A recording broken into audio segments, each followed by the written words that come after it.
Okay. People are trickling in a little bit. We'll give them a couple minutes, and then we'll go ahead and get started. So welcome everyone to our Salt Watch kickoff for Ohio tonight. I'm going to go ahead and share my screen, and I actually am going to get started here with a poll question in just one moment. So as you folks are coming online here, I'm going to go ahead and put this poll question up here on the screen. See if this works.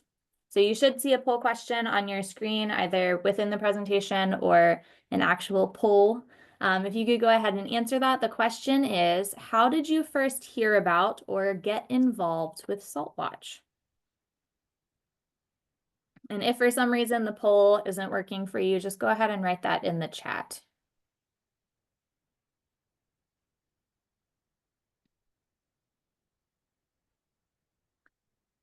For those of you who are tuning in tonight, welcome to our Salt Watch kickoff for Ohio. We have a poll question up here on the screen. The question is, how did you first hear about or get involved in Salt Watch? So if you could answer that on the poll screen, that would be great, or write your answer in the chat if for some reason the poll is not coming up for you. And there are 3 more poll questions after this, so answer those to the best of your ability if you can. Give you about 1 more minute to go ahead and get started.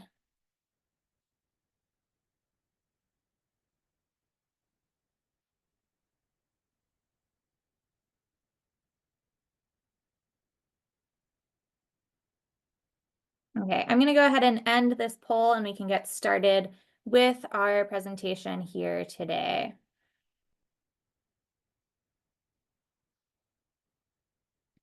Awesome. Thank you so much for answering that. So getting started with tonight's webinar, this is our Ohio Salt Watch kickoff. So we're going to talk about all things Ohio, share some local results around Ohio, and really just talk about sort of what are some next steps that we can do in the state of Ohio. So my name is Abby Heilman. I'm the Salt Watch Coordinator at the Isaac Walton League of America. I know a lot of you have probably heard my spiel many times already, so I'm not going to go too in depth in most things tonight. So the Salt Watch program was launched in 2017, or launched in 2018, because of a large road salt spill that we saw in Gaithersburg, Maryland, outside of our national office headquarters. And we really wanted to share some of the resources that we have developed and really put advocacy actions and test kits and things in the hands of anyone who wants to monitor local waterways for road salt pollution. Because we know, looking at images like this, a little bit of salt really goes a long way. There's a lot of misconceptions around road salt pollution, or around road salt. One, that you should feel the crunch underfoot, that more salt equals more melting. Both of those things are incorrect. When in fact, just a little bit of salt goes a long way in making walkways and roadways and parking lots and sidewalks safe during the wintertime by melting that ice. So a 12-ounce mug holds enough salt to salt a 20-foot long driveway or about 10 sidewalk squares, which is about 2 parking spaces. So if you're looking at the photo here on the screen, the image on the left has just so much salt, way more than you need. The image there on the right has sort of that mug filled up, and then just a little bit of salt is scattered, and those granules are about 3 inches apart, which is really what they should be when you're salting. There are a number of impacts, and I'm not going to go too deep into this today. A number of wildlife impacts to our infrastructure, like our concrete, our pavement, our bridges, our roadways, our vehicles, our pipes, appliances, all types of things. Our drinking water can be impacted. A lot of times our drinking water, water treatment plants, they don't have the infrastructure or the funding to remove salt from the water. So it does end up in our tap water. And so folks who are on low sodium diets might not realize that they're getting additional salt in their drinking water. So that can be a really big problem for people who are on really restricted salt diets. Habitats and plants can be impacted, especially things that are planted right next to roadways, can really be just dried out from salt spray and things. And then our pets can be impacted as well if they're coming into contact with that salt during the winter time, licking their paws, things like that. So that can be a major problem. So there's lots of different impacts. A lot of people care about maybe one of these items that are here on the screen, but maybe some people care about more than one of those items. But if you care about one of those items, say I care about my pets, let's figure out a way to reduce the impact on our pets, and thereby reducing the impact of road salt pollution across really all of these things that salt would otherwise impact. And it only takes 1 teaspoon of salt to permanently pollute 5 gallons of water. Like I said earlier, a little bit of salt really goes a long way. If you're buying a 50-pound bag of salt, which is normally how they're sold in the store, that can permanently pollute 10,000 gallons of water, which is about the size of your residential swimming pool. So again, a little bit of salt goes a long way. Some goals of Salt Watch, and I'm sure a lot of you have seen this before, to raise awareness in the general public about the connection between salt and stream health. A lot of people have no idea that road salt even is a pollutant, and they don't think about it really in the watershed, or maybe they need more education about really what even a watershed is, and how that water flows through the system.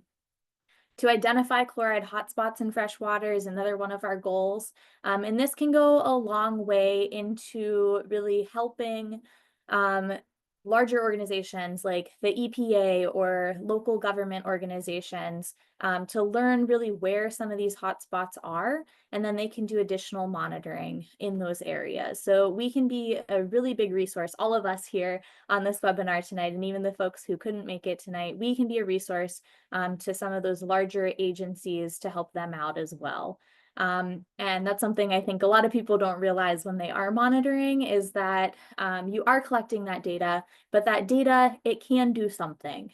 You can really make a difference by collecting that data, and then using that data to advocate for smarter salt application of road salt by sharing that data as well.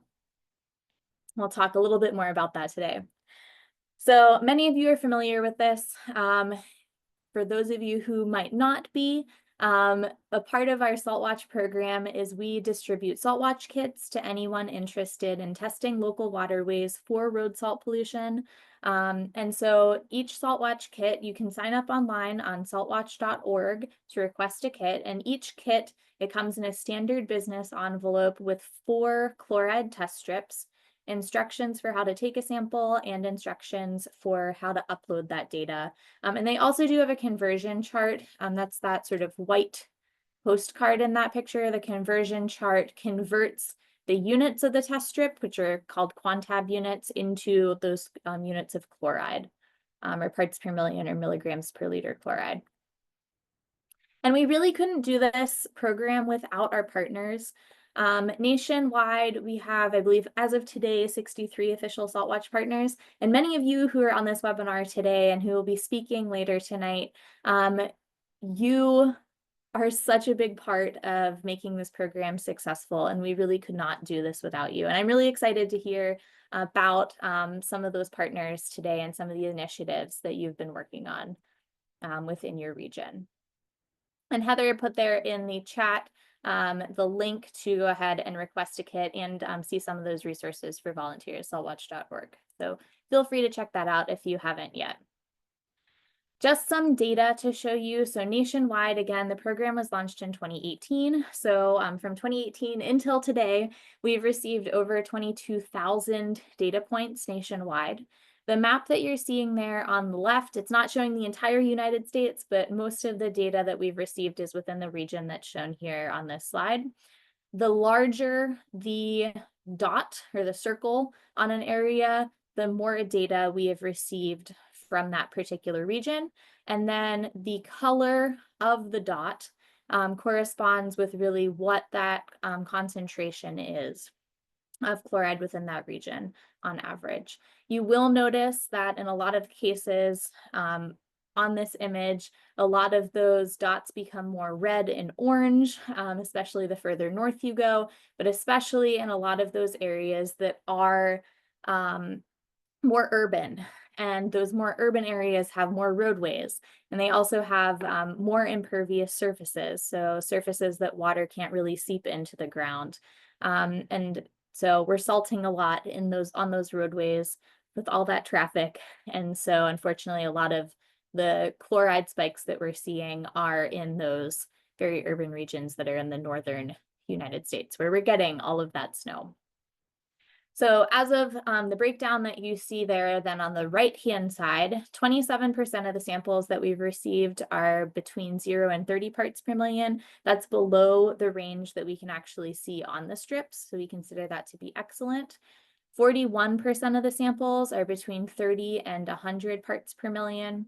100 parts, so we are a nationwide program. 100 parts per million is what is considered to be like up until that point within sort of normal conditions or not anthropogenically or human caused. But in many regions, that number is much lower. So within Maryland, it's, I believe, 50 parts per million. I believe that is the same thing for Ohio as well. So we are considering that to be fair, between 30 and 100 parts per million. 19% of the samples have been poor, so between 100 and 230 parts per million. So we definitely know that these are caused by human sources, unless it's a naturally occurring water body like in Salt Lake City, Utah, that has salt in it. And then 230 parts per million is when it's considered to be chronically toxic for freshwater aquatic life. And so nationwide, 13% of those samples are considered to be toxic. We can talk about this a little bit more later too.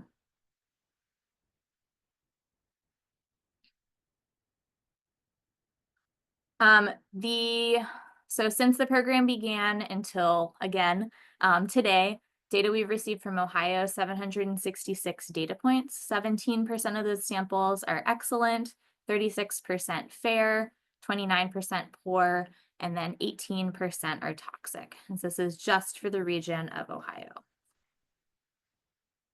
Yep, and thank you, Anthony. Ohio recommends a safe level for chloride at 52 milligrams per liter for the protection of high quality waters for Ohio. So again, since we're a nationwide program, we're saying between 30 to 100, but it's much lower in some places. In the Adirondacks, I think it's like 5 parts per million milligrams per liter. In Wisconsin, I think it's around 10 or 20. So again, it varies depending where you are. So 52 milligrams per liter. If it's higher than that, it might not be safe for some of those aquatic organisms in Ohio. Within the last year, the last season of Salt Watch, which runs from July until June, or yes, June until July, we have received 429 data points. So last year was a really big year for Ohio. So we're really loving to see all of these data samples coming in and sort of the expansion of the Salt Watch program in Ohio. 10% of the samples are excellent, 36% fair, 34% poor, and then 20% are toxic. And Sandra had a question, are you considering the most recent samples? So the samples that we're showing here on the map, they are from all year round. So it's not just the summer, it's not just the winter, it's from the whole year. And so then the samples that we have for this screen, this started sort of within the last couple of months. So July 1st until today are the data that we're seeing here on the screen. So 69 data points already for this year in Ohio. But notice how there are still quite a few poor and toxic readings for Ohio already for the year.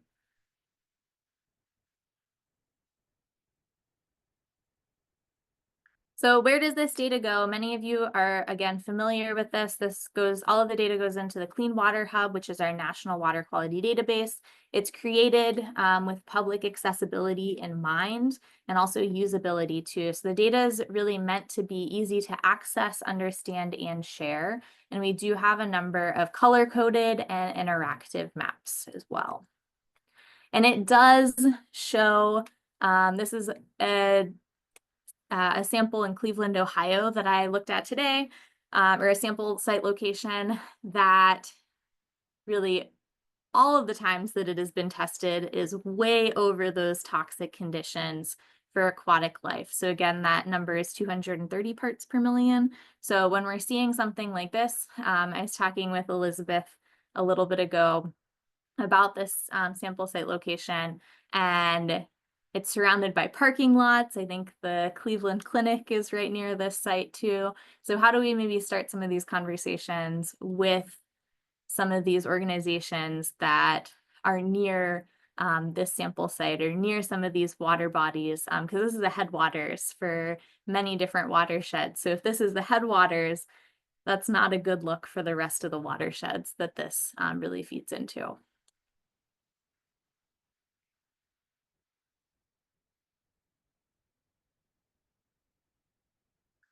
And then what we're really looking for is then to share this data, whether locally or more broadly.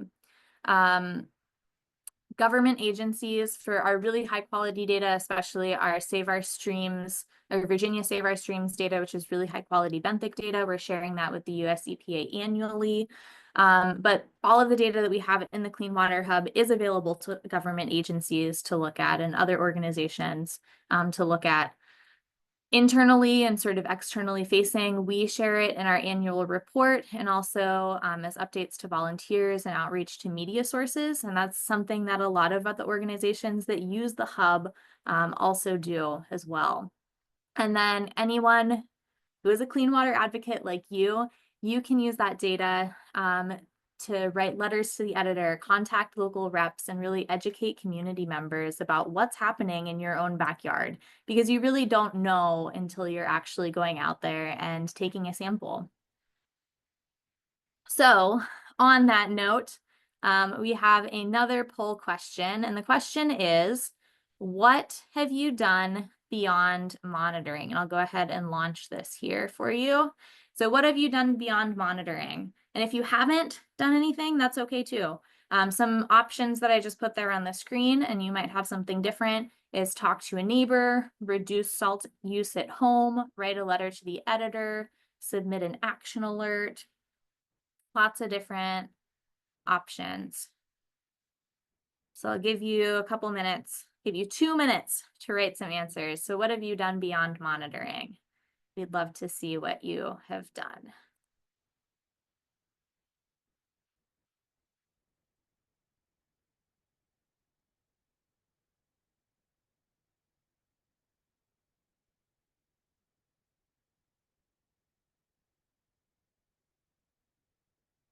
While you're answering that, Peter has a really great comment in the chat.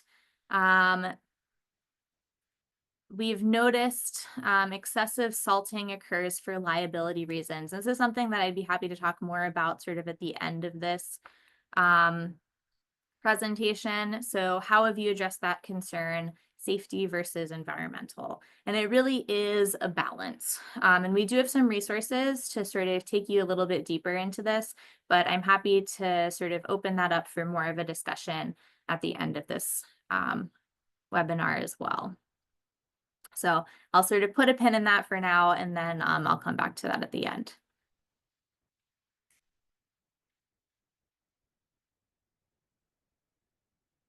Okay, I'm going to give you 30 more seconds to answer that poll question.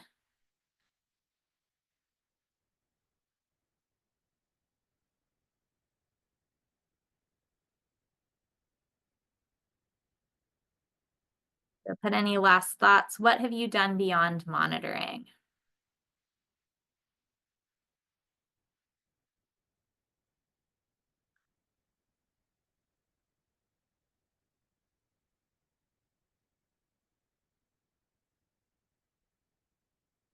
Okay, I'm going to go ahead and end that poll.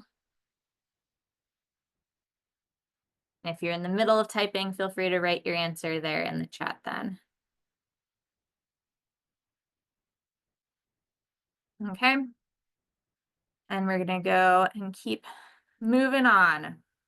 Like I said earlier, we're really hoping to use that data that we have, especially the data that's collected in the Clean Water Hub. It's all downloadable. Go to your organization page, download that data, use that data to create some sort of action within your community. I'll go through some of the resources that we have here in a little bit, but here on the screen are just a couple different ways that people have used data to create some sort of action.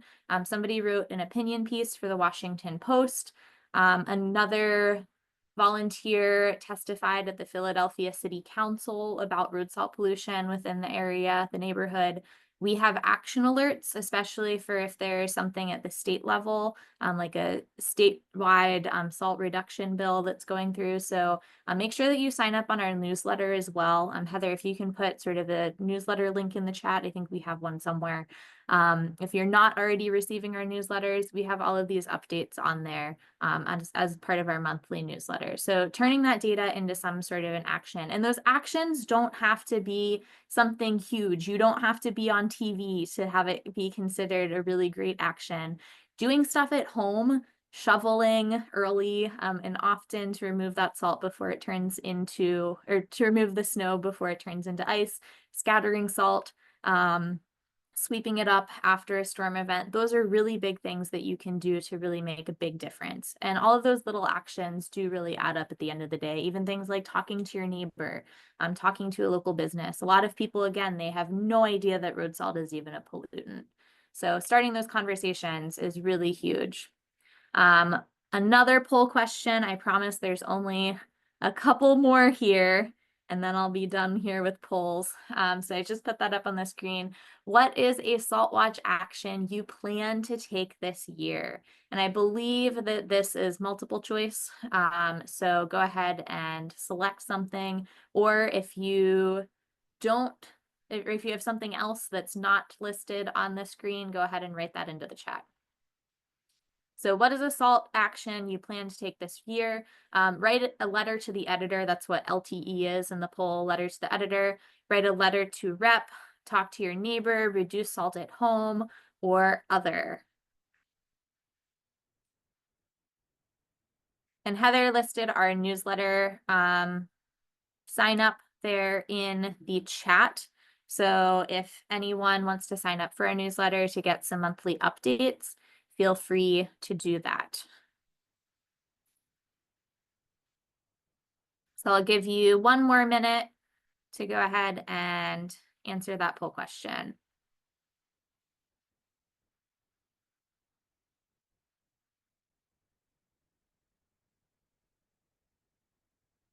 And if you select other, please feel free to write that into the chat. What other actions are you planning to take? Because the list that we have here on the screen is not everything.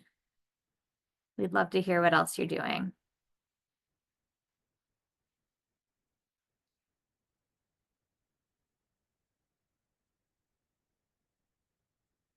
Sabrina has a great question in the chat. If I were to sweep up salt after use, where would be a good place to dispose of it? So if that's something that you would like to use later, you can store it in a closed container and use it during the next storm event. And that actually saves you money and reduces the amount of salt that's going into the environment. Some salt depots as well. I don't know if this is the case in Ohio or not. It's something that you could talk to your local Department of Transportation about.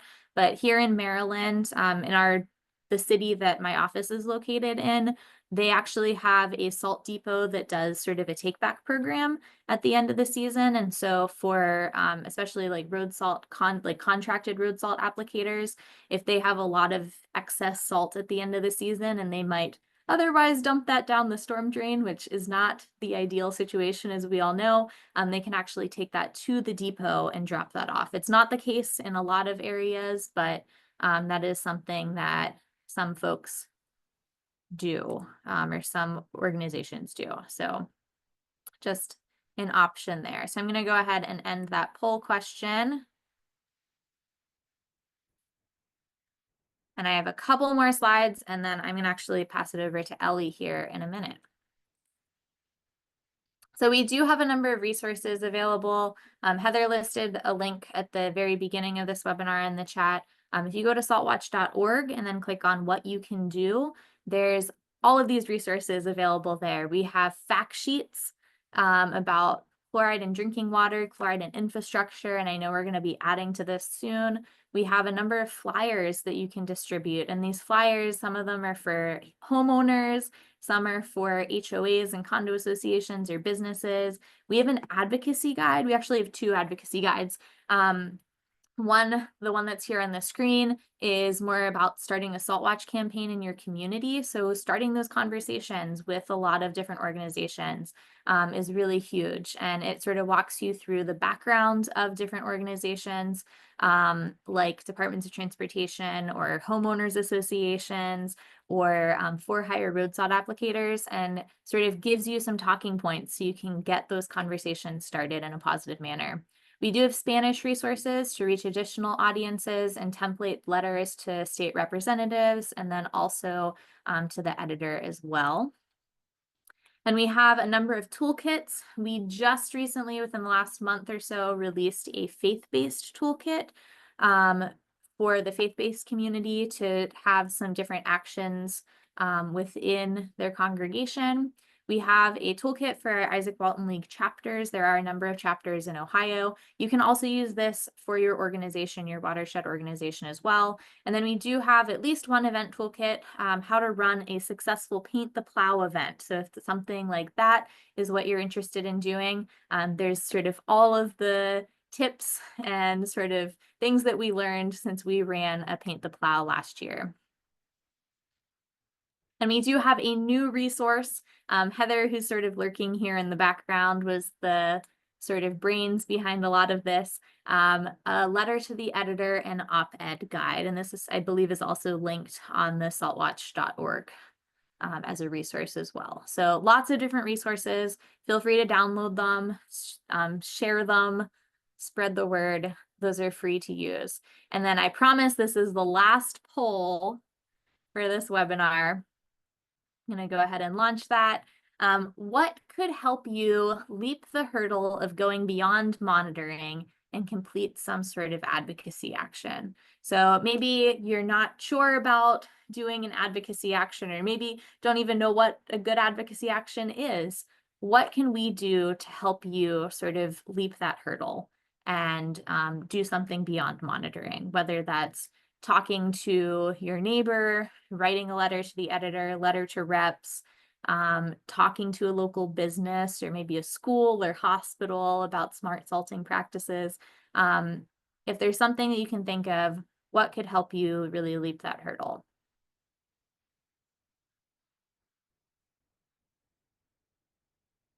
Give you about another minute to think, write something in.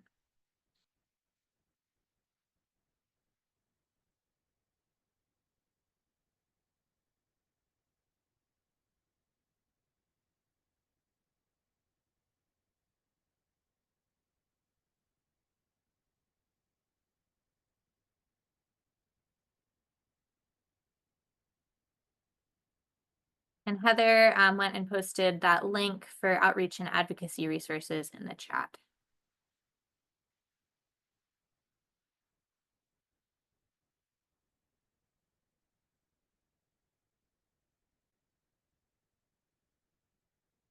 Okay, 30 more seconds to answer that poll. Feel free to put something in the chat too if that poll isn't working for you.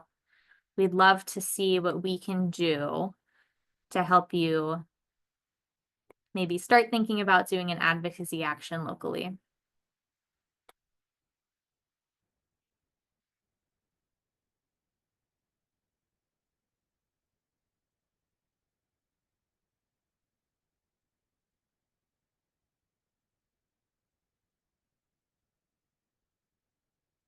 Okay, 10 more seconds.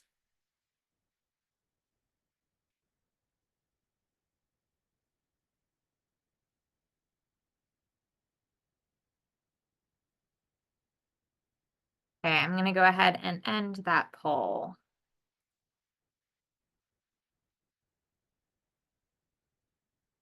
Okay, awesome. And I just wanted to share some of the things that we do locally. We have done a number of tabling events. We table at farmers markets and festivals, like the one that's posted on the screen, Oktoberfest in Gaithersburg. So trying to reach people really where they're at. That's kind of what Salt Watch is. How can we help you, and where can we meet you? Hiking events is something that we've been doing locally too, at least once or twice a year, inviting people out for a hike, and then we're going to go monitoring while we hike. We also have a couple different trainings locally for road salt applicators, since we know that in a lot of cases, those for hire or contracted road salt applicators, they might not have the same um, knowledge as the departments of transportation. They might not have a training. In a lot of cases, they are hired by the number of pounds of salt or number of bags of salt applied each year. And so giving them more tools in their tool belt to really put the environmental protection sort of higher on that pedestal. And they can save quite a bit of money too by switching to like brine operations and things as well, even though it is kind of a high overhead cost to get some of that new equipment. So that's something that we've been doing. And we also, upcoming in the spring of 2025, we will be doing a contract training as well. It'll be mostly based towards people who are in Montgomery County, Maryland, but it will be a webinar, so there should be about 500 seats available, and it should be recorded as well. It will be recorded. And the contract training is to really teach business owners and HOAs, condo associations, anyone who has a business that hires a for-hire road salt applicator. We're trying to put performance-based practices at the center of that contract that they're writing. And a lot of people might not know how to write that contract, and that's what that webinar will be about. So stay tuned for that. We'll list some of that in our newsletters. And I wanted to put this sort of as a fun little kind of end to my presentation of really meeting people where they are. Social media is a great place. These are some of the social media posts that we've posted within the last year about road salt and chloride. So trying to, again, meet people where they are with memes. And just to put this sort of at the forefront of your mind before I pass it off to Ellie, shoveling early and often, scattering salt and sweeping up that excess salt, storing it and reusing it later. Those are some really easy things that people can do at home that any of us can do.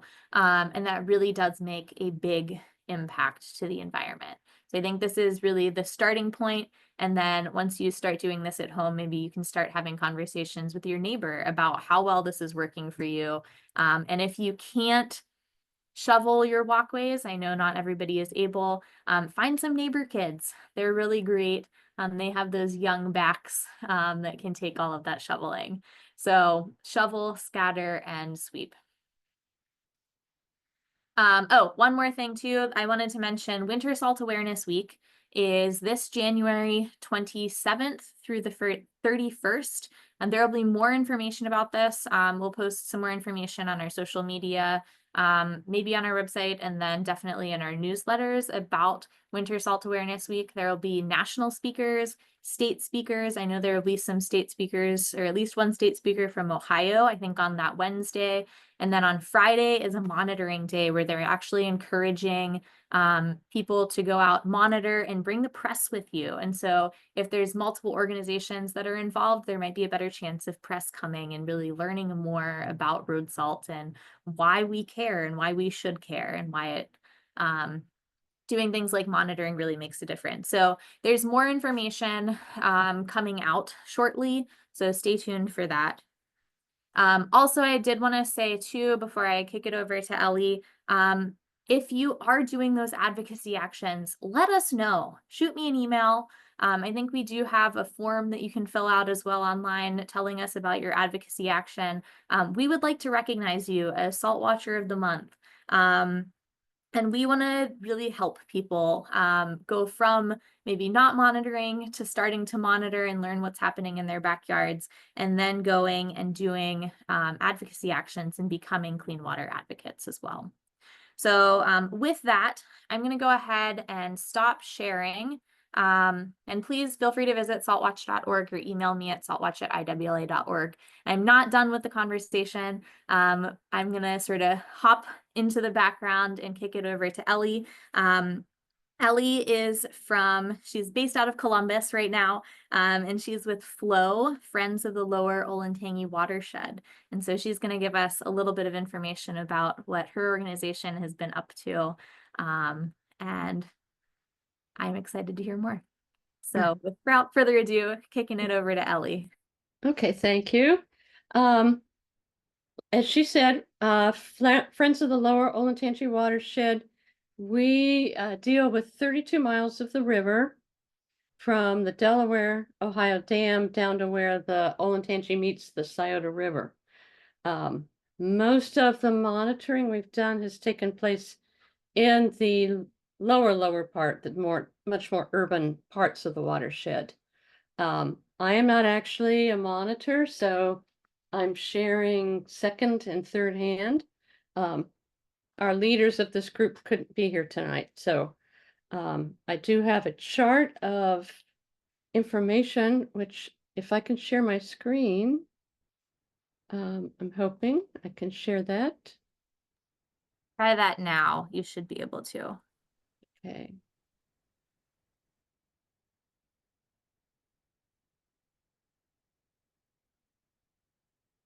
Can you see? Big chart? Yep. Okay. So we've been monitoring, this is our second year, and we're monitoring not only some of the mainstream of the river, also a number of tributaries. The colors you're seeing here roughly correspond to the levels, but not exactly. I'm seeing green here on this chart. We did not have any excellent, well, maybe one excellent reading. If it's under 30, I think we only had one. We started in February. We've continued through July and August. I see one from September, and there are a few more to come yet, even in the fall before winter hits. And these have not been uploaded. Not all of these have been uploaded yet. So on the data page, it's not going to be quite complete. But you can see we did have quite a few pour up. The highest one I think is 518, 641. And when I look at our macroinvertebrate testing, these roughly correspond to tributaries that have very poor macroinvertebrate scores as well. So some of these are pretty impacted areas that are channelized quite a bit, or near golf courses, that kind of thing, when there's a lot of runoff. The river itself is not doing too bad because, of course, it's diluted. Most of the readings were done by FLOW. We also have Ohio State University capstone group testing a couple areas near the university, and Franklin Soil and Water Conservation District is also doing a little bit of testing. So you're going to see a few scores in here from areas that are not in the watershed. So this is currently all the data we have. And let me go out of screen sharing. And I'll read some information sent by two of our coordinators.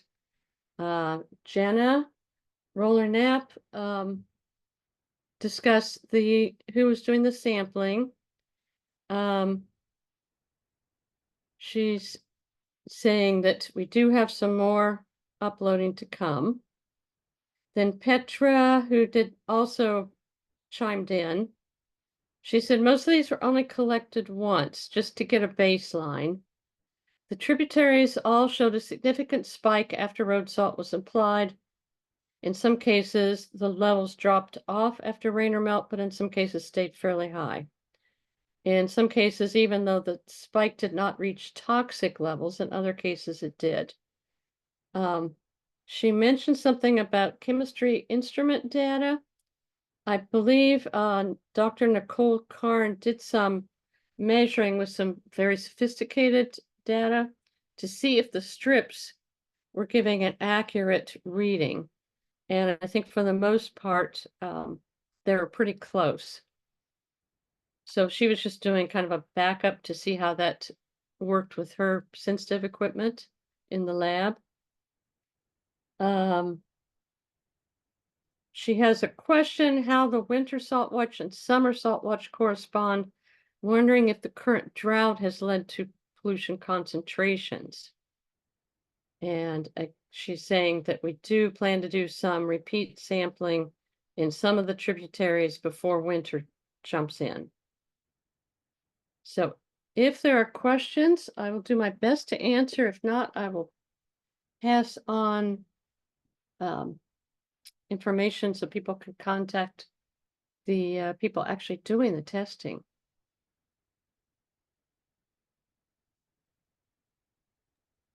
If anyone has any questions for Ellie, go ahead and put those in the chat.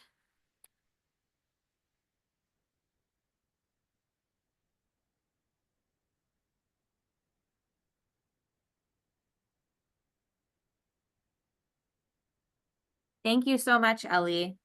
We can talk about this more at the end too, but just to kind of answer that question about sort of how winter and summer salt watch results sort of correspond. We have had a lot of drought conditions lately across the US. And so we have noticed that, especially during drought events, and feel free to chime in if you've had similar or differing views on this. But when there are drought conditions, sort of the amount of chloride is still in the environment, especially if it's within the groundwater. But the amount of water is lower. And so you tend to see quite a few more spikes during a lot of those drought conditions. So if you're seeing a lot of high chloride levels right now, that might be sort of a reason for that.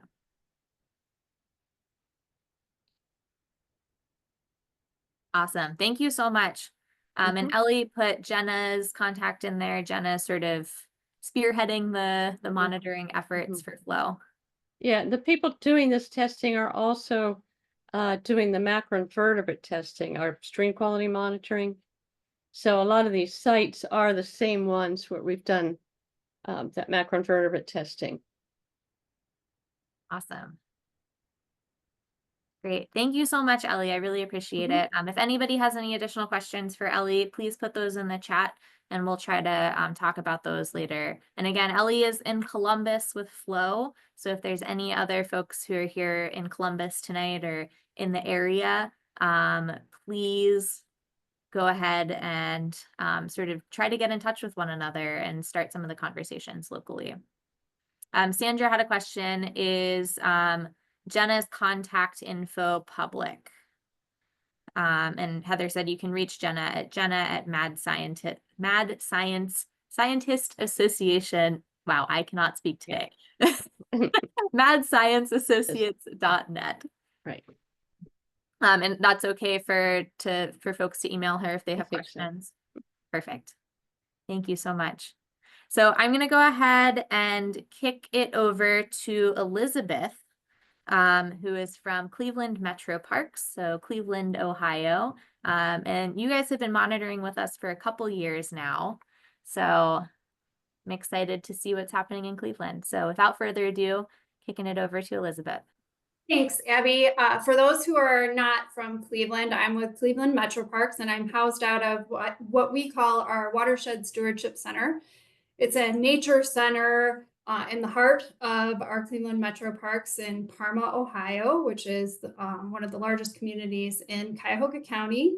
We're in the Lake Erie watershed. And our Stewardship Center was a brainchild of our local partners at Northeast Ohio Regional Sewer District and our nonprofit watershed partners, West Creek Conservancy, working with Cleveland Metro Parks and the city of Parma to create a nature center really geared towards teaching people about these watershed principles and how to be better to our watersheds. And out of that came our watershed volunteer program, which is how we are doing the Salt Watch program with our wonderful volunteers that are part of this program that really looks to connect us with community members who are concerned about the health of our local watersheds. And we do that through ways where we encourage our stewards to learn about how to do these things, what's going on in our watersheds, the science behind it. Then they go out and they do monitoring to learn more and feed into these important data sets. And then they work to restore the watersheds, doing hand scale projects in the watershed. In addition, they do outreach like this. So tonight I'm speaking on behalf of the group, but they often are out in the community doing that effort as well. We've been in existence since 2012. Came online the same time as the Watershed Stewardship Center, so we're almost 12 years now. And really just an amazing program. I'm previously from the program Watershed Volunteer. Over the last 12 years, we've had more than 2,400 volunteers work with the program, and they've contributed over 33,000 hours. And we have a certification program, and over 334 of our volunteers have become certified. How did we get here to doing Salt Watch? Ohio EPA, Mandy Rosano, one of their water quality folks in their surface water department, had started to notice some trends in salinity and salt in our fresh water within the state of Ohio. She did a pretty explicit study of Tinkers Creek watershed, which lies in our park boundaries, as well as the southeast part of the region. And she came and presented to us on that information. She presented to a lot of places on that data, just showing that there was appeared to be a link with salt and adverse impacts to our fathead minnow and water fleas in the Tinkers Creek watershed.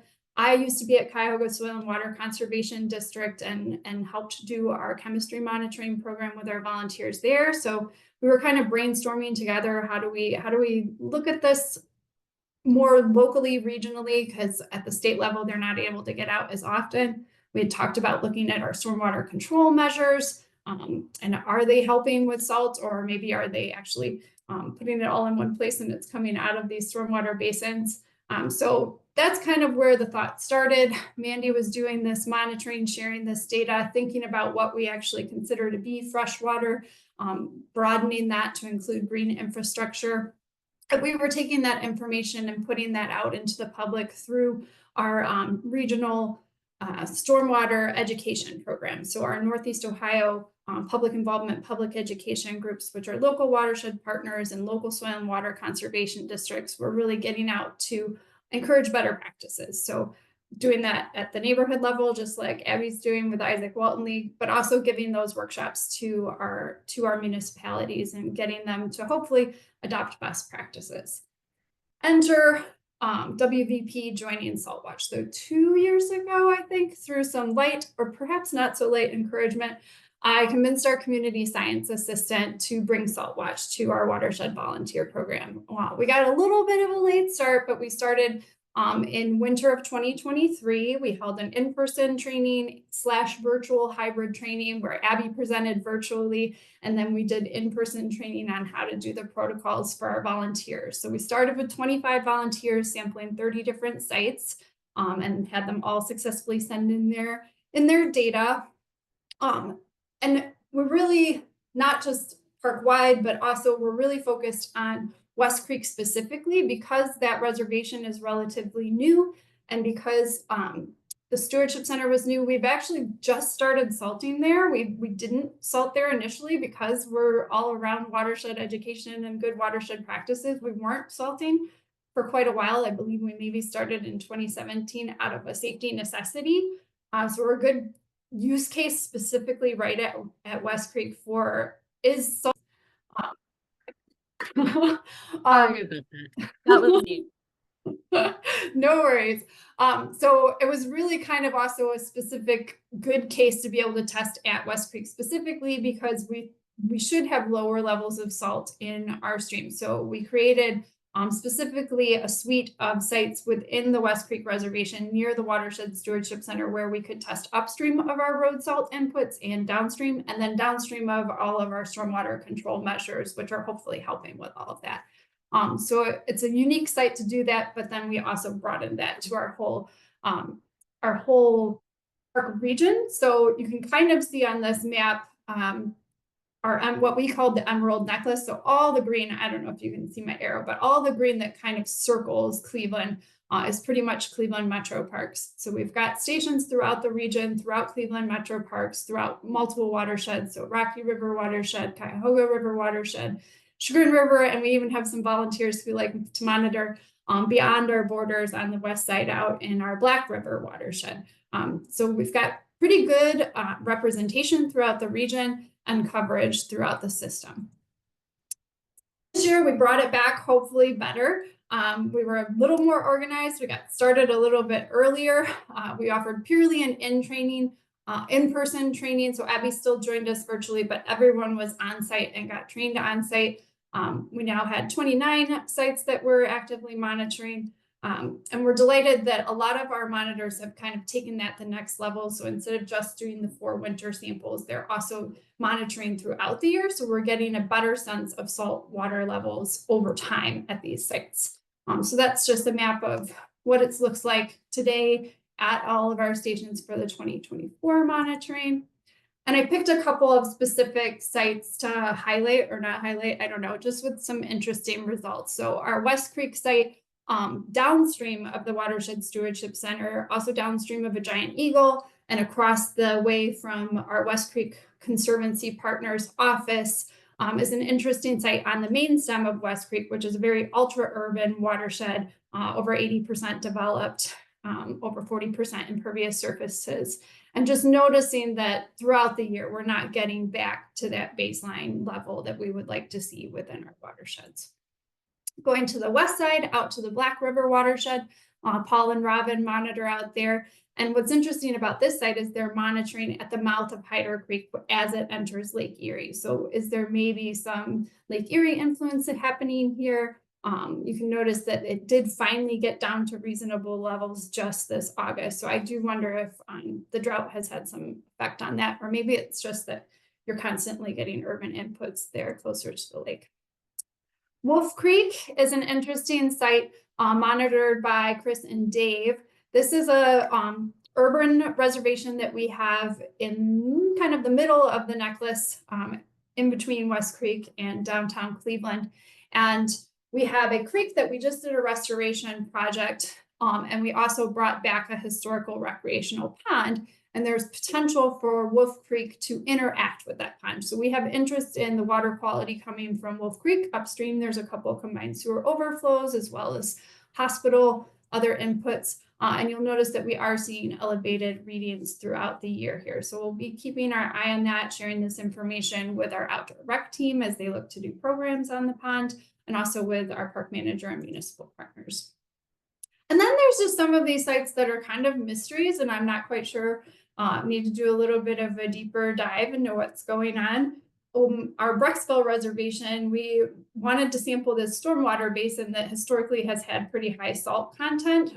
It's near to where we store our salt for managing the roads there. Interestingly, we don't salt the road that's on.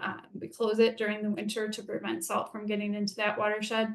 But we thought we would see a trend downstream of that basin and the tributary that it's connected to. But it seems like what Sally was finding was that the stream would be elevated while the basin was low, and vice versa. So hopefully more data and maybe some more context will provide information.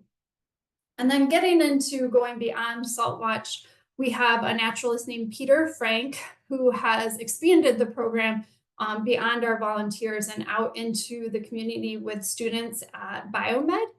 They wanted to take the chemistry lessons we were doing with them and the soil science lessons we were doing with them and do something more advanced, and also give back in information and recommendations for what to do with that data.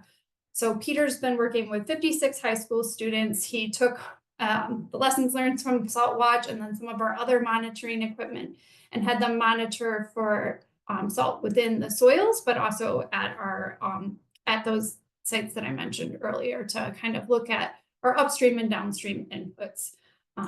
And this is their first results. It's kind of interesting to see. So they've estimated the conductivity in the soil from our parking lot, from area, as well as the roadside. And then for the salt watch side of thing, they were at those 3 sites that we talked about. And I do think this data set specifically is speaking to that very dry summer and the drought conditions, because there's surprisingly high levels at Monarch Bluff and Cordiac Road.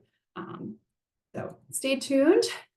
Looking forward and beyond, we're excited to continue monitoring. Right after this program tonight, Michelle and Sarah, our Watershed Volunteer Program Coordinator, are with volunteers in-house at the Watershed Stewardship Center. They're going to get trained up so that they can go out and start monitoring. We'll certainly be sharing our reports back with our park managers, talking about ways that we can do better in-house with our own salting practices. I've talked to a couple local universities about the opportunity to partner and do further elevated studies of salinity within our ponds, as well as some of our rivers. And we really do hope that the data helps, that all of our monitors are collecting, helps generally with Isaac Walton League advocacy efforts. So with that, I'm happy to take any questions and excited to be a partner on the program. I'll figure out how to stop sharing. So Elizabeth, first question, I think I answered this for you. What is WVP? That stands for Watershed Volunteer Program, correct? Yes, that is our Watershed Volunteer Program, and they are that suite of trained volunteers doing learning, monitoring, restoration, and outreach. Awesome. Another question in the chat. How have you trained volunteers to monitor, and what tools do you have available to share? Yeah, so for the Salt Watch program, that's one of the things I loved so much about it, is that it's really relatively easy to implement, and the strips work really well. There's no guesswork in it. Like, it is really just look at your chart, look at your point. So what we did was we had Abby send kits ahead of time, and then we compiled those for our volunteers, and we just had a big group training session together on that. We also do monitoring. We do chemistry monitoring with YSI probes, hot colorimeter, and I'm gonna forget what the little it tests pH and conductivity and salinity, and I can't remember what the probe is called, but we do in-house trainings for those. Those were mostly grant supported. We partner with our local watershed groups to do those trainings. I'm not sure if that report by Mandy is available, Anthony. I'd have to reach out to her, but that was on Tinker's Creek. Sorry. We also do macroinvertebrate monitoring. We work with our Ohio Scenic Rivers on that. So it's their, I'm gonna forget what the program's called. Scenic Rivers program. Their Scenic Rivers program. They do citizen community. But I've been curious about Isaac Walton League. This is our first program we've been really doing with Isaac Walton League, and Salt Watch has been relatively successful. So I have been thinking about your Creek Critters program, and if that's another opportunity. So we hold in-person trainings. We work with partners. We like to say in the region, progress through partnerships.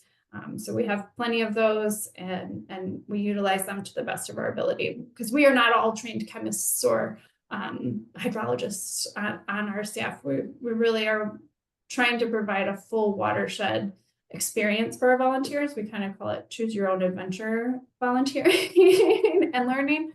So we really lean on partners that have those experts in-house to provide that. Hopefully that wasn't too long-winded of an answer. To Carrie, we have been doing different kinds of testing as Watershed Volunteer Program for 12 years. So that program started in 2012. We've done different monitoring programs. We've done training on Bank Erosion Hazard Index. That was a big independent study that we've had volunteers. So you're out looking at your stream banks and calculating the likelihood of erosion. We've done chemistry for a long time in the region. The Euclid Creek watershed, through our partners at Cuyahoga Soil and Water Conservation District, they have data going back all the way to 2006. But salinity is a relatively new thing. Like, I think that when the that Hack Pocket probe, that's the name of the probe, I couldn't remember, started offering salinity kind of recently. So only within like the past 2 to 3 years have we been monitoring that as part of our volunteer monitoring program. I have to say, I really love the idea of doing that soil conductivity. That has sort of an area that we haven't explored really, which we can't really do with the saltwater kits themselves. But I'd love to learn a little bit more about that. I don't know if you have more details about that monitoring or. A little bit. So I don't know if the science of what we've been doing is appropriate, but I think what Peter has been doing is having them take the soil samples, and then they have some other tests that they're doing some other way, but then they're also using the saltwater strips. So they're basically like mixing the soil with water and then testing the water that they put the soil in. Okay. So not sure if it's scientifically defensible, but certainly a good teaching tool and provides information. But I can follow up with Peter and see. I feel like there was another methodology he was using with them and they were comparing. So yeah. No, I think that's really cool. Another question that I had about conductivity too, but sort of within the water, have you done any, I know some of our partners have been, and I think Ellie touched on this a little bit before, sort of doing that comparison between conductivity and chloride, because you can do a comparison, but you have to do a lot of samples within each individual waterway, because each of them have like different soil compositions and things too. So is that something that I know we don't have conductivity as sort of a parameter on the Clean Water Hub, but sort of in-house. Yes. So, yes. And this kind of gets at the other question about Metro Parks Toledo. So our volunteers are able to be a part of a regional program, the Lake Erie Volunteer Science Network, and they are using probes that collect conductivity. And I look forward to some of our sites overlap with those sites. So we have volunteers that are doing our chemistry monitoring with those. I apologize, my dog must be here. So basically trying to merge those data sets. And we have a couple of rock star volunteers who already do the chemistry and also are doing saltwater. And so when the stars align, we have them do both of those at the same time. So I don't think we quite have enough data to make that defensible yet, but hopefully we're building that kind of information and that paired data so that we can find those relationships. And Toledo Metro Parks is part of that Lake Erie Volunteer Science Network program. So they are actively collecting monthly chemistry data that would have conductivity and salinity through those probes on their sites. Awesome. Do we have any additional questions for Elizabeth? And also if, since we're sort of nearing the end of the program, I know it's a little after 7 o'clock. I did mention in the description for this webinar that we might be going to 7:30. So I'd love to open it up for more discussions and things too. So if you'd like to speak a little bit about your program, or if you have any questions for Elizabeth or Ellie, I'm happy to take you off of mute and allow you to talk and sort of chime in about what you've been doing for your program, or again, if you have questions for anyone too. And I do want to go ahead and share those poll results here at the end too, but I want to open the floor for anyone who has additional questions or wants to talk about their program. So I know there's a lot of different organizations joining us tonight.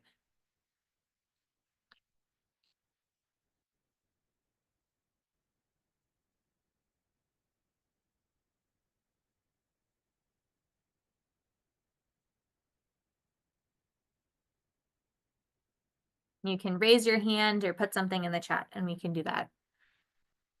I'm not seeing any questions yet or hands raised. Oh, I do see a hand raised.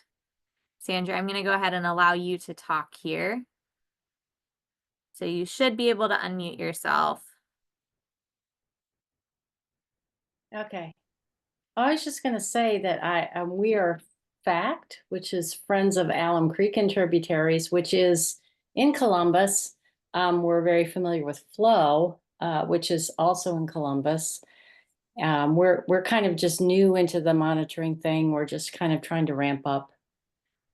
So we've not quite been doing it a year now, but what we found is that we test along Alum Creek, between the dam at the bottom of the reservoir to where Alum Creek runs into, I think it's Big Walnut, down at Three Creeks Metro Park on the south side of Columbus. And what we find is that Alum Creek does show pollution in the winter, but they release the dam then. You know, when there's a melt, they release the dam, and very quickly it goes back to normal. So we've moved to concentrate more on the tributaries, which don't get that dilution. And we're trying to get more tributary testing this coming year. We're also starting to look at macroinvertebrate testing. We have no expertise at all. We know that creeking is a very popular things people do at Metro Parks. So we thought maybe we'd just learn enough to maybe start raising awareness, maybe have a couple events where we look for critters, and eventually maybe get into some formal monitoring there too. So I just wanted to introduce us. Well, welcome, Sandra. We're really happy to have you tonight. And thank you for sharing. I do see a comment in the chat from Autumn Moore. She said, if I heard correctly, you mentioned interest in the Ohio Scenic Rivers Stream Quality Monitoring Program. If so, please reach out to me at autumn.moore@dnr.ohio.gov. I run the program in Northwest Ohio, but would be happy to make connections for you with the coordinator in your area. That's awesome. Thank you, Autumn. So there's all of these resources, and I think this is something that I've had a lot of conversations with organizations about lately.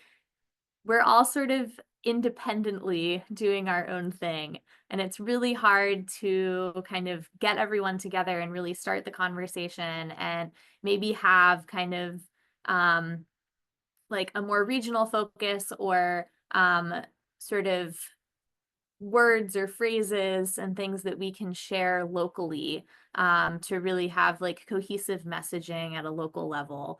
Things like that can be really, really helpful. And that's kind of part of the reason why we're doing this webinar today, is to start that conversation and see where everybody's at and kind of where we want to go from here. If we have been monitoring, what do we do next? If we haven't been monitoring, how do we get started? And if we have been monitoring, how do we get started on doing the next thing? So starting those conversations and really combining our efforts, it takes less manpower sort of at the end of the day if we're having these conversations and getting started. So thank you again, Autumn, for writing that in the chat. Carrie, I'm going to go ahead and allow you to talk. See your hand there. So you should be able to unmute yourself. Okay, hi. Yeah, I just wanted to, along those lines about individuals and groups. I was even invited to do testing at a college. It's a private college that has water traversing it, and they wanted this thing all kept quiet, and I won't divulge where it was or who was involved in it, but it goes to their ultimate interest and concern is Lake Erie water. I mean, I'm in Northwest Ohio, right? Western Basin is, like algae central, right? So, because I believe because of the CAFOs up on Monroe River, but thing is, like I said, it's all the individual groups doing all these things in this very surgical way is great, but there are larger problems that require collaboration, and if this information isn't taken to H2 Ohio or whatever the heck they call it, and the EPA and whatever, I don't think we're ever going to solve the big problems. And it all counts, right? Reducing all this specific tributary pollution and all, right? But I don't know, I guess it just seems to me that I kind of get frustrated with the slowness with which we are making any progress, if we're making any at all, on Lake Erie. That's all I have to say. Yeah, thank you, Carrie. Ellie or Elizabeth, did you want to chime in for that at all? It's too political.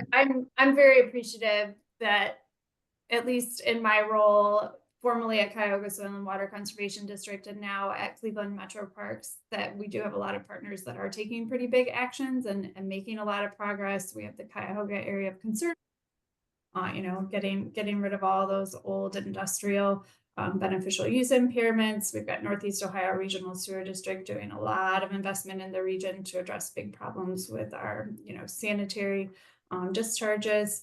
But salt's tough, man. I mean, unfortunately it's a necessity, but we can always do better. And so I did take the message to heart. I've always struggled with advocacy. I'm definitely more of a, I want to get in, I want to monitor, I want to fix the thing. Going and asking my representatives to do that hasn't always been my bailiwick, but I definitely have been inspired, especially the use case of one of our sites that Abby showed earlier. I do think that using this data, we can create faster action. I hope, Carrie, because yeah, it's needed. Yeah, and I think just really starting those conversations is where we need to start if we haven't started those conversations, and really building those relationships too. And that's what really takes all of us to do, is to share our data, to build those connections. And it does take time. And sometimes that can be frustrating, but you really have to take those little wins that you have. And that's something that we've been really working on here at the Saltwatch program too. So our program was launched in 2018, and we have been working to get bills at the state level in Maryland for quite some time. And they do have a statewide salt action plan, which is great. But maybe eventually we can get something similar to what is happening in New Hampshire, which I think is kind of the gold standard. They have a program called the Green Snow Pro program. And essentially it is a statewide applicator training that people can take. And especially applicators, for hire applicators or contracted road salt applicators. They take the program, the training. If they pass the training, they get a certification that's good for a number of years. As long as they maintain those best practices that they learned in the training and keep really detailed records of all of the salt application and things that they've been doing, they can get limited liability protection for like against slips and falls, as can the people who hire them. So those businesses that hire them. And I know after speaking with a number of road salt applicators in Maryland, that's something that I think a lot of them would be for. They'd be for a program like that, because right now, a lot of them, they know that they're over salting in a lot of cases, but the sort of that threat of somebody slipping and falling and suing them is something that is certainly something that they don't want to have happen. It would be more costly for them to get sued than it is for them to overapply salt. And so trying to maybe think of that as something to aim for in a number of years, but trying to get maybe some smaller bills. So maybe at the local level even. So if you don't have something in the legislation on like covering a salt pile, that is probably a really easy ask in some cases. So making sure that salt piles are covered, and then maybe making sure that salt piles are contained, something like that. So just kind of slowly implementing these things, and maybe starting a training locally, starting a training then at the statewide level, doing those different things. Anthony mentioned in the chat, the state of Ohio is offering, thank you for mentioning this. The state of Ohio is offering grants to local governments to reduce salt use through the H2 Ohio program. I don't think I mentioned it yet tonight, but thank you for mentioning that, because that's something that I meant to mention. And I could be wrong, but I think that is also open to local organizations too, not just governments. Sorry, hijacked it. I don't know if anybody has more information about that. But I know that they specifically do have things for chloride reduction grants.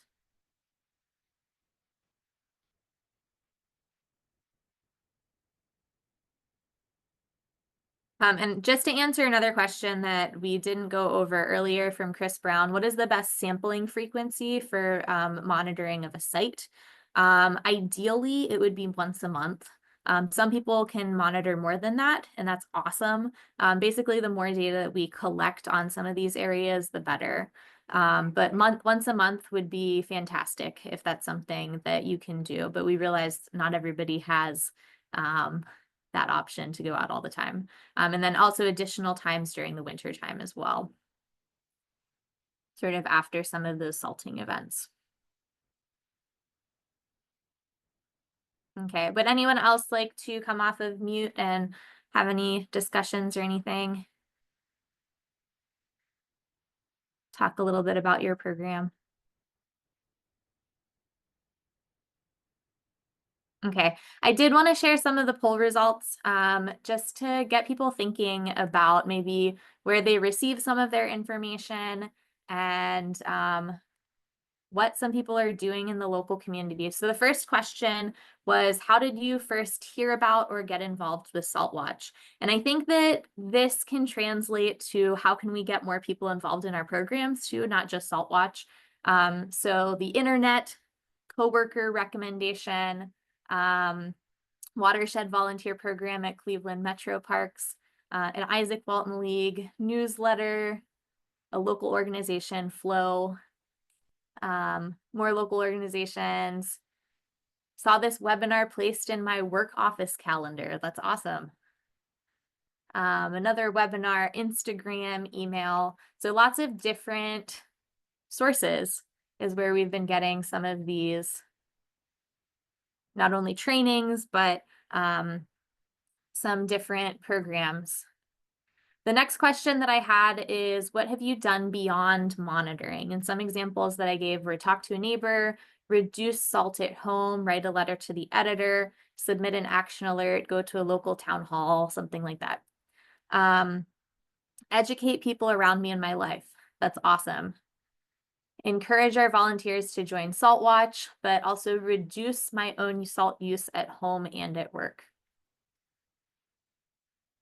Share with coworkers, use salt, the salt mug, smart salt mug in personal setting, and then also call my city about oversalting. Reduce salt at home, comments to the Ohio EPA, that's awesome. Reduce salt, collected salt on roadway. Maybe a little bit of a salt spill happened, so cleaning some of that up, working with local municipality to try to find a source of problem for one consistently bad stream. Yeah, and so that's another time too that we can reach out to others that are attending this webinar tonight in our local area and try to do sort of more outreach and more monitoring in some of those areas, especially if you find one consistently bad stream or a couple different monitoring sites that have been consistently bad. Trying to use as little salt as possible, checking hazard areas to make sure that the amount of salt was sufficient. Yeah, nothing to date, but thinking about some of these things for the first time. We'd love to see that too. And that's, again, what this webinar is here to do tonight, is to really start some of these conversations. And then what is a salt action plan you plan? What is the Salt Watch action you plan to take this year? The highest one was to reduce salt at home. And I think that's something that all of us can do pretty easily, is to reduce salt at home. The next highest was to talk to your neighbor. Both really awesome, really easy actions that you can do. If you're feeling confident enough to reduce your salt at home and then talk to your neighbor, that's great. Write a letter to a representative. That's great. Write an LTE, letter to the editor. Awesome. And then other was the other option. And then the last poll that we had is, what could help you leap that hurdle of going beyond monitoring and complete some sort of advocacy action? First one is having someone else in my community to work with. How do I know who in my area might be involved with Save Our Streams? Heather, I don't know if you can answer that question. That's actually a really good question. How do I know who in my area might be involved with Save Our Streams? Hi, this is Heather. I'm the Midwest Save Our Streams coordinator and I'm tech support tonight, but I can also help answer this question a little bit. Save Our Streams, to different audiences, it can mean different things, but I think here it probably just means water monitoring in a volunteer capacity in general. And what I would look for here is who are the partners in the area who are using a Save Our Streams protocol. And my first step would be to go to the Clean Water Hub database and just kind of see what data is being reported in the area. And you can pretty quickly get back to who is reporting it, what organizations are they with, and then start reaching out to those folks. So that may be a conservation department or nonprofit like, Cleveland Metro Parks, for example. But if you have questions about this specifically, I can throw my email in the chat too, and you're welcome to reach out to me and I can help you get to the bottom of it. Awesome. Thank you, Heather. So I didn't really introduce Heather before. She works with our Save Our Streams program in sort of the Midwest. They're Midwest Save Our Streams coordinator. And if you haven't heard of it, she is also coordinating our Nitrate Watch program as well, which is a similar program to Salt Watch in that we're using test strips, but it is looking at nitrate pollution from nutrients. So really cool program that I think is almost 2 years old now. Wow, how time flies. Pretty exciting. And then going back to that last poll question, what could help you leap the hurdle of going beyond monitoring and complete some sort of advocacy action? How to encourage local and state government departments of transportation to monitor and reduce use. So I check out that advocacy guide, or if you have some questions, we can have further conversations after this too. This webinar isn't really the end, it's just the beginning of some of these conversations and collaborations to start thinking about things that we can do next. So again, check out that advocacy guide of really how to start a SaltWatch community science monitoring program at saltwatch.org, and then what can you do? I really love this answer. Not really sure. I live in fear of bad readings because I'm not sure I can determine the root cause. I love that honesty. I'm lucky because the one bad site we have, the city is helping us track it down. So that's great. Again, all of those collaborations that we really need to lean on to figure out what is the cause of that program. And in a lot of cases, local departments of environmental protection and stormwater folks especially, they want to help and they would like to be as much of a resource as they can as well. So try to get in contact with some of them too. But again, there are a lot of amazing watershed organizations that are part of this webinar tonight. So start having those conversations. Another one, taking a look at the SaltWatch website to see more ways of reducing road salt use around me. Yeah, so we're always trying to update some more resources and add more resources for everyone on our website. So keep checking back with that too. But if there's a resource that you need specifically that would help you out, please email me because you're probably not the only one who's looking for that resource. And again, we are creating all of these resources all the time and we want to be a resource and help you as much as we can. Another one, need more data. So the data for some of the sites that you're monitoring are limited. Advocacy would be mostly educational until specifics are identified. Yep. So tools like pre-written educational articles would be great. Awesome. Yeah. So again, using that data to really back up some of those advocacy actions. And then having a template or fill in the blank to help people write to their representatives might work. We have that. We do have a letter to reps already written out. And then throughout the year, again, if we do hear about some legislation at the state level within Ohio or at different states, we do try to put an action alert out. And so that goes out sort of as a newsletter that you can, it has sort of a pre-written template to your representatives that you're able to edit and then send to those reps. And it's about that bill. So awesome. I think this was great feedback for us as far as sort of some of the things that could really help you folks out in Ohio, but I hope that this is a really good start to that conversation. to really learn more about what's happening in Ohio. And then there's so many resources available. We just need to work a little bit more, I think, to sort of consolidate some of those efforts and talk about what is available within our local area. Sandra just posted in the chat, I was amazed to hear that storm sewer information is owned by various organizations and not publicly available. It's really hard work to understand water flows when trying to track down pollution. Yeah. Sandra, is that something that you have done a lot of or some of, trying to really figure out where that pollution, those pollution sources are throughout the stormwater system? And do you have any tips at all for us? Not to put you on the spot. Okay, so had to resort to help from local city. Yeah, those resources are available. Sometimes it just takes a little bit of digging to find them. Does anyone else, I know there's a couple more minutes left, does anyone else want to share a little bit more about their organization or have any last questions for this webinar?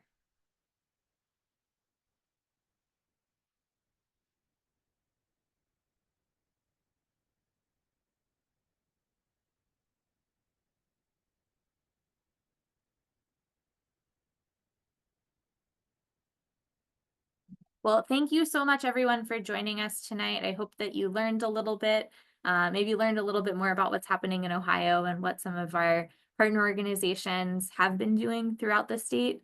And I hope that this is really the start of the conversation, not the last conversation that we have.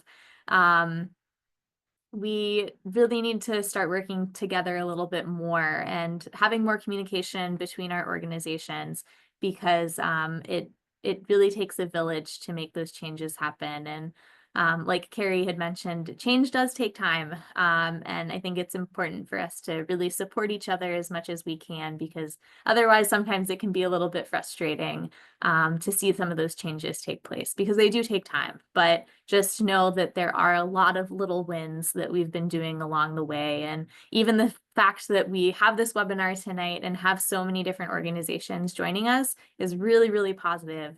And I'm really excited to see what sort of happens next in Ohio. So if you haven't really been doing any salt watch monitoring, this is a great time to start right before the winter season. If you can go out and monitor once a month, that's awesome. If you can't, do it whenever you can. Find those things that you really care about, whether it's sort of drinking water, pets, or infrastructure, or habitats, any of those things, and do your part to try to protect that thing. And it in turn will help to protect other things within the environment as well. So thank you so much for joining us tonight. And we will all be in touch. This again is the start of the conversation, not the end. So thank you so much for hanging on right until the end here. It's almost 7:30. And thank you so much to all of our panelists and for everyone who's been jumping in with questions and the poll questions, answers, and things as well, and sharing all of your experiences. So thank you so much, and I hope you have a great rest of your night. This recording will be available, and we'll put that on our website shortly. So thank you so much.